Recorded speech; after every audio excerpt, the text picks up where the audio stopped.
Bonjour à tous, nous poursuivons avec la 9e Mishnah du 6e Pérec, la dernière Mishnah du Pérec.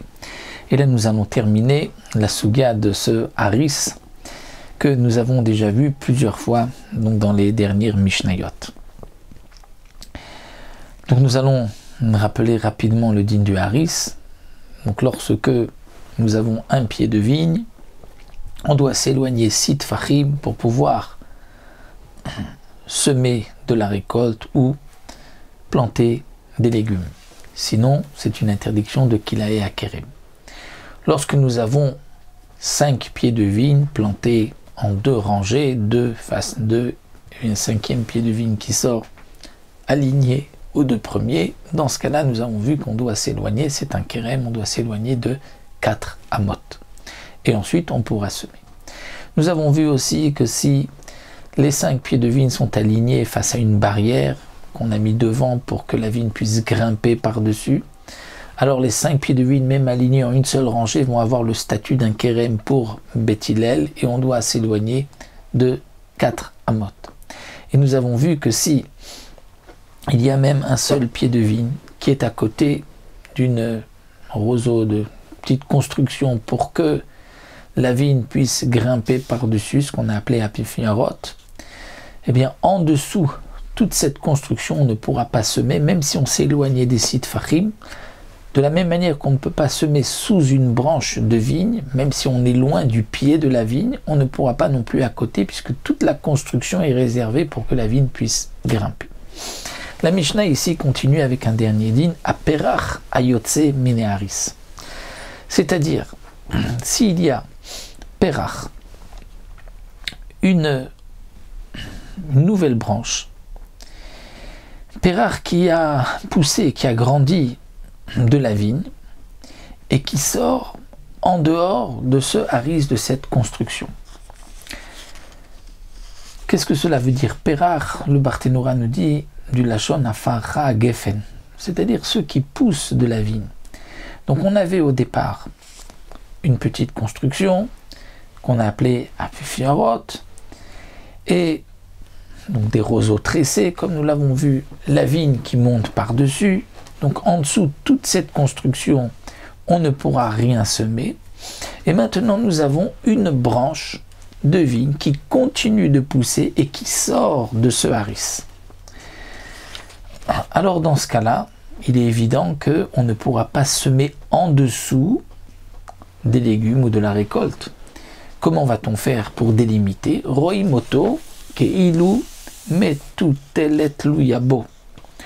On va imaginer, regarder, c'est-à-dire on va prendre comme la metutelet. Metutelet, c'est ce que les maçons utilisaient, donc un fil de plomb.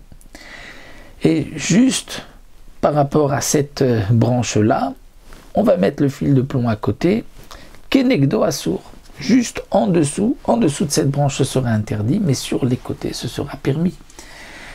Puisqu'il n'y a d'interdiction que sous la branche. Donc vraiment, avec le fil de plomb, on va mesurer cette partie qu'on ne pourra pas semer, mais à côté, juste à côté, on pourra semer. Il n'est pas nécessaire de s'éloigner en plus. Donc on parle bien sûr que on est déjà loin du pied de la vigne de 6 tfachim. On est sorti de cette construction à Fifiorot. Il y a une branche, sous cette branche c'est interdit, à côté c'est moutarde.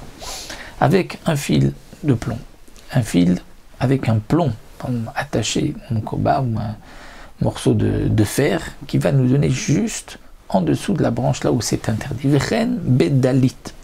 De même pour dalit. Dalit c'est quoi? C'est que nous avons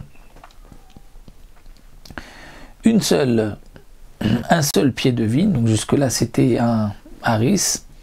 Mais là, nous avons dalit, c'est un seul pied de vigne qui est sur une seule branche, qui n'est pas haris. Et donc, si on a dépassé ces sorties en dehors des 6 tfachim qui est la avoda, eh bien, on mettra aussi ce fil avec un plomb au bout pour voir juste en dessous de la branche, ce sera interdit. Donc, le din est aussi bien pour le haris, comme nous l'avons vu. Donc dans le premier cas de la Mishnah, on va dire qu'on parle où il y a, même s'il y a plusieurs pieds de vigne, on doit s'éloigner, comme nous l'avons vu, de 4 amot, ou même s'il n'y a que dalit, c'est-à-dire un seul pied de vigne qui est sur un roseau, le din sera le même dès qu'il y a une branche qui dépasse, que en dessous, on ne pourra pas semer, à côté on pourra, une fois qu'on s'est éloigné des sites farim. La Mishnah continue, Amoteach zemora migilan leilan. Si on a étendu, on a tiré une branche de la vigne, migilan leilan, c'est-à-dire d'un arbre à un autre, d'une vigne à une autre, eh bien, tarté à assour, sous cette branche, ce sera interdit de semer, mais sur les côtés, ce sera permis. Sipka bechevel ou begemi, si la branche n'arrivait pas jusqu'à l'autre arbre, l'autre vigne, mais on a rallongé, on l'a aidé avec une ficelle ou avec un morceau de jonc pour arriver, pour la faire tenir sur l'autre pied de vigne. Alors, tachat asipuk mutar, sous cette partie, ce sipuk, ce rajout, ce sera permis. C'est-à-dire que si la branche n'arrivait pas, on a voulu pour la rallonger, pour qu'elle puisse tenir en l'air, donc on a rajouté une ficelle ou un jonc. En dessous, ce sera permis, étant donné que il n'y a pas la vigne n'arrive pas jusqu'à l'autre pied de vigne, donc en dessous, il n'y a pas de vigne, c'est permis. Et l'intention n'était pas pour que la vigne puisse continuer de grimper par-dessus. Mais si, à ça, si on a fait ce rajout pour que la vigne continue de pousser et de monter sur cette ficelle pour arriver jusqu'à l'autre branche, l'autre pied de vigne, alors dans ce cas-là, ce sera interdit. Comme nous l'avons vu, on ne pourra pas semer en dessous ce fil, même s'il n'y a pas pour l'instant de vigne juste au-dessus. Donc voilà, nous avons terminé le 6e pérec. On se retrouve à Bezrat Hashem pour un nouveau pérec une prochaine fois.